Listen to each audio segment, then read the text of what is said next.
Imagine a place where the sun disappears for months, where the ground is literally frozen solid, and where walking outside without a rifle could be a life-or-death mistake. This isn't a movie set or a post-apocalyptic wasteland. This is Longyearbyen, the world's northernmost town, situated on the remote Svalbard archipelago. Tucked away halfway between mainland Norway and the North Pole, Longyearbyen is a place that defies conventional logic.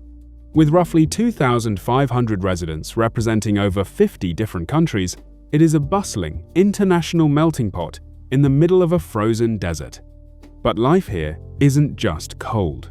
It's an exercise in extreme, calculated resilience. Every single day requires a plan.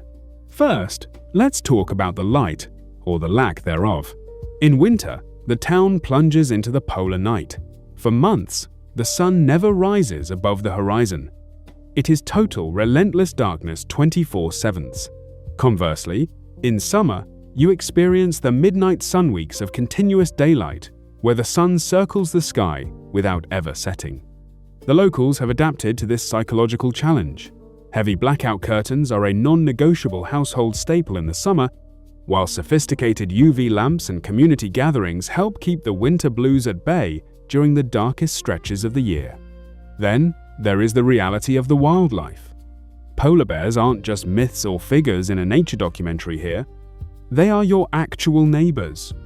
Because of the legitimate risk to human life, it is standard practice and a local requirement to carry a high-powered rifle whenever you step outside the designated town limits.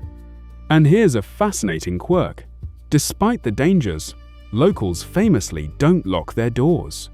It isn't because there is no crime, but rather as a safety precaution, so that anyone caught outside in an emergency can duck into the nearest home if a polar bear wanders into the settlement.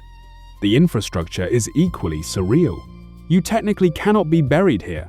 The permafrost prevents bodies from decomposing, which could potentially preserve viruses for decades.